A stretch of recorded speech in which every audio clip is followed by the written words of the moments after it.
Bem-vindos, nono ano aí, a nossa primeira videoaula de Biologia do ano de 2021.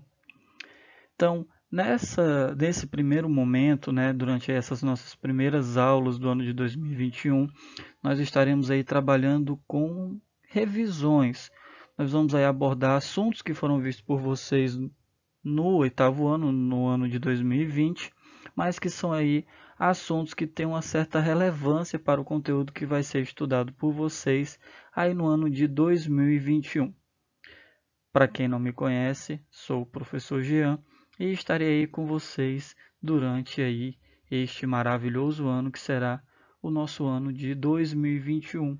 Ano esse aí no qual nós ainda estamos nos recuperando de algumas situações ocorridas aí em 2020.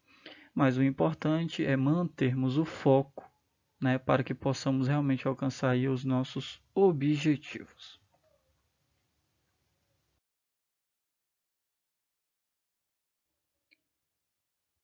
E aí, para começarmos a nossa revisão, eu gostaria de citar algumas situações do cotidiano de vocês.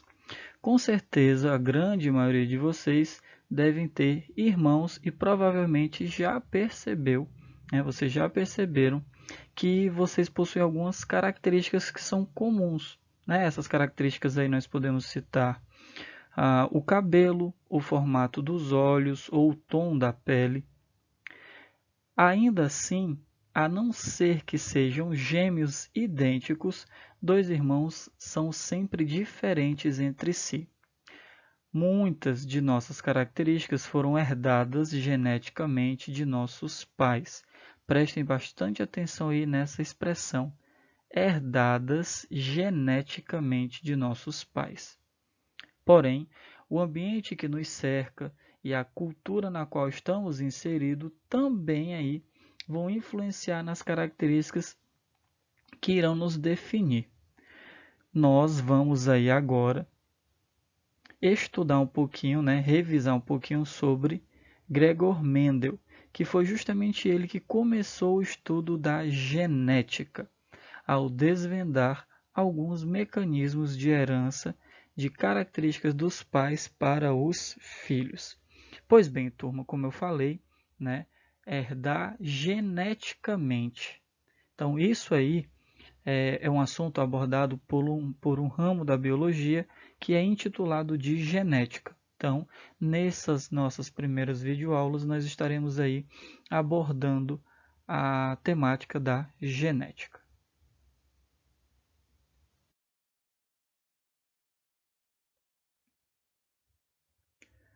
E aí vamos a 3 perguntinhas. Por que os filhos são tão parecidos com os pais? E os irmãos? Porque geralmente se parecem, mas não são idênticos. E aí, você conhece a primeira lei de Mendel e o que essa lei procura explicar?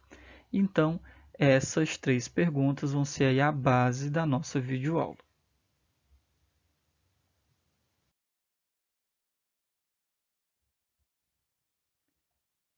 Então, aí vamos começar a falar sobre hereditariedade e de que forma Mendel contribuiu aí para o estudo da genética. A semelhança entre os pais e filhos foi explicada de diversas maneiras ao longo da história. Até a metade do século XVIII, alguns cientistas acreditavam na teoria da pré-formação. Segundo essa teoria, cada espermatozoide abrigaria um indivíduo em miniatura e bastaria apenas ele crescer e se desenvolver no útero da mãe. Olha que coisa louca, né? Eu digo isso, olha que coisa louca, porque hoje, com o avanço da ciência, da tecnologia, nós sabemos que isso é uma ideia completamente errônea. Outros cientistas acreditavam na teoria da epigênese, segundo a qual o embrião se desenvolveria a partir de matéria indiferenciada e sem organização. Hoje sabemos que o desenvolvimento é controlado por genes em interação com o meio ambiente. Em 1868, o famoso cientista inglês Charles Darwin, que propôs a princípio a seleção natural, defendia a teoria da pangênese, segundo a qual os elementos sexuais continham partículas minúsculas, as gêmulas, provenientes de todas as partes do corpo. Essas partículas seriam transmitidas através das gerações e seriam aí as responsáveis pela hereditariedade.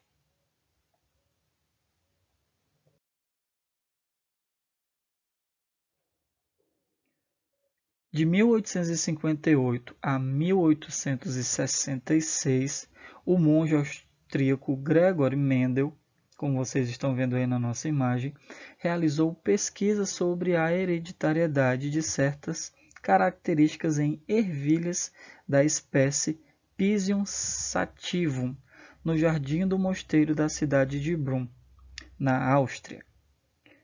Em 1866, Mendel publicou o resultado de suas pesquisas. Porém, seu trabalho não recebeu a merecida atenção na época, sendo aí praticamente ignorado pela comunidade científica.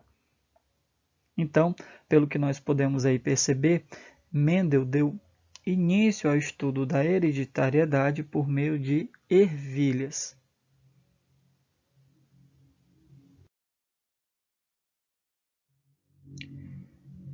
E já em 1900, 34 anos depois, os botânicos Cole e Hugo e o astrônomo Erik, trabalhando aí de forma independente, chegaram às mesmas conclusões que levaram Mendel a propor as leis da hereditariedade. A ervilha da espécie Pisium, escolhida por Mendel, apresenta uma série de características que facilitam o estudo de seu ciclo de vida. É de fácil cultivo, produz muitas sementes e, consequentemente, grande número de descendentes. A flor é hermafrodita e pode se reproduzir por autofecundação, mas também pode-se conseguir fecundação cruzada entre duas plantas da espécie. Além dessas vantagens, a ervilha apresenta algumas características simples e contrastantes. A cor da semente é amarela ou verde, sem tonalidades intermediárias. A forma da semente é lisa ou rugosa. Em relação à altura, ou a planta é muito alta, com até 2 metros, ou muito baixa, com menos de 0,5 metros. Veja essas aí as características nessa tabela aí que nós estamos ao lado. E essa escolha permitiu que Mendel obtivesse bons resultados em suas pesquisas. Então a gente pode perceber que a escolha dessa espécie não foi aleatória. Mendel escolheu essa espécie em específico por conta das características que elas apresentavam, que eram características bem definidas, como cor da semente, se a semente era lisa ou rugosa, e até mesmo aí a altura. Eram características bem distintas, como vocês podem observar na nossa tabela.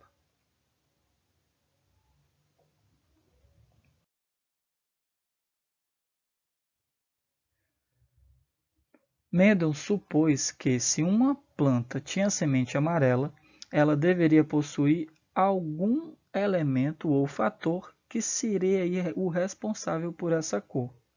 O mesmo ocorreria com a planta de semente verde, que teria um fator que iria determinar essa coloração.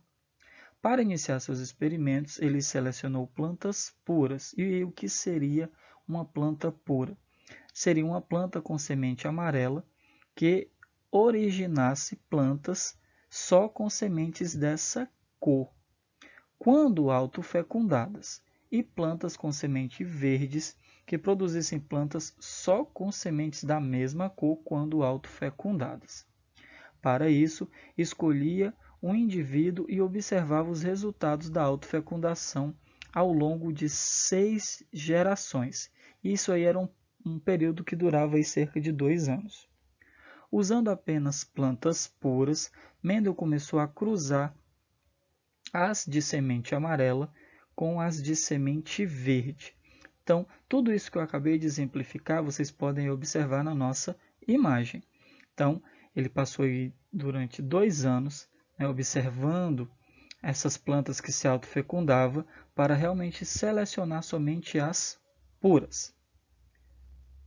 E aí, a partir desse momento, ele começou a cruzar as ervilhas de semente amarela com as ervilhas de semente verde.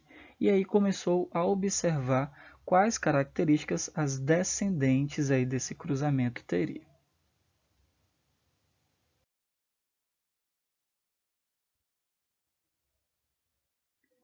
E aí, o que Mendel conseguiu observar?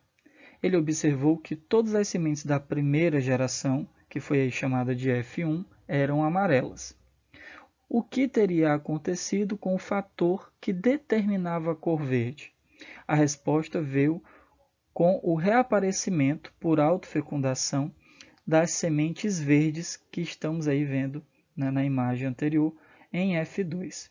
Assim, Mendel concluiu que o fator para a cor verde não tinha sido destruído, apenas não se manifestava na presença do fator que determinava a cor amarela.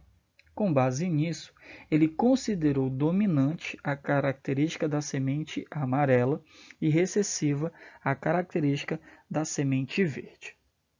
Para exemplificar melhor para vocês, vamos pensar da seguinte forma. Digamos que eu e a minha esposa temos aí características distintas. Algumas das características que eu apresento vão ser dominantes em relação às características apresentadas pela minha esposa. Então, provavelmente, os nossos filhos tenham essas características minhas que são dominantes em relação às características recessivas que seriam aí apresentadas pela minha esposa. Então, essa característica dominante, ela possui aí uma porcentagem maior de ser manifestada nos descendentes.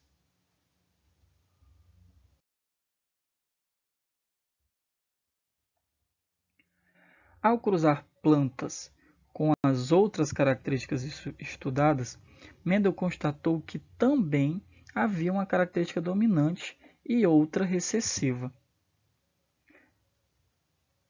Todos os casos estudados por Mendel apresentavam resultados semelhantes ao que foi visto para a cor da ervilha, da geração F1, resultante do cruzamento entre indivíduos puros, um dominante e outro recessivo. Tinha a característica dominante. A geração F2 apresentava a mesma proporção média de 3 dominantes para 1 recessivo. Em 7.324 ervilhas, havia, por exemplo, 5.474 que seriam lisas e 1.850 que seriam rugosas. Além da escolha da planta, o fato de Mendel ter analisado uma característica de cada vez, sem se preocupar com as demais, também contribuiu muito para o sucesso de suas pesquisas. Mendel sempre analisava um grande número de descendentes em cada geração para determinar a proporção de características que eram aí estudadas. O monge evitava, assim, conclusões precipitadas, resultantes de simples coincidências. Mendel, portanto, tinha bons conhecimentos de estatística, o que não era tão comum aí na época.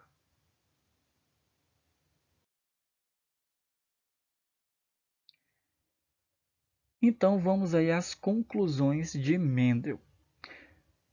Os resultados de Mendel podem ser explicados se considerarmos as seguintes hipóteses. Cada organismo possui um par de fatores que será responsável pelo aparecimento de determinadas características. Esses fatores são recebidos dos indivíduos paterno ou materno. Cada um contribui com apenas um fator de cada um desses pares.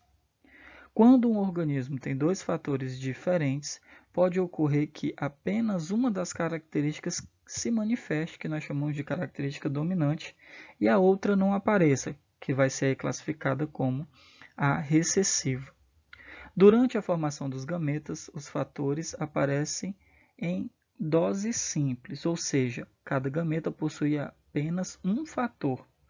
Como vimos na experiência de Mendel, por exemplo, o gameta possui ou o fator para o amarelo ou o fator para o verde, nunca os dois de forma simultânea. Essa última conclusão ficou conhecida como a primeira lei de Mendel, lei da segregação de um par de fatores ou lei do monohibridismo, uma vez que ela se aplica ao estudo de híbridos em relação a apenas uma característica. Essa lei pode ser enunciada da seguinte maneira: cada caráter é condicionado por um par de fatores que se separam na formação dos gametas, nos quais ocorrem em doses simples.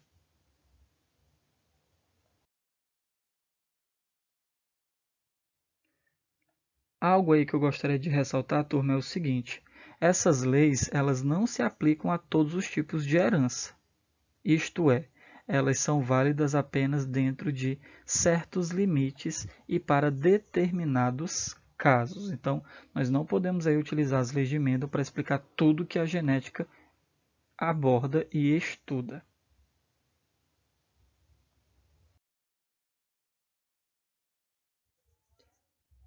E aí, turma, para finalizarmos aí a nossa videoaula de hoje, estou aí disponibilizando para vocês um link para que vocês possam aí aprofundar o assunto que foi iniciado aí com a nossa videoaula. Esse link ele também vai estar disponível aí na nossa sala virtual. Não se esqueçam de se cadastrar nas salas do Classroom. Então lá vai ser um ambiente de complementação das nossas videoaulas. Então cadastrem-se e acessem semanalmente a sala virtual de vocês de Química e Biologia.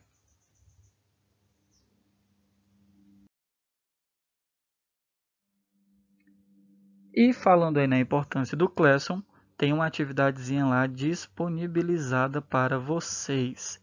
Bons estudos e até a nossa próxima aula.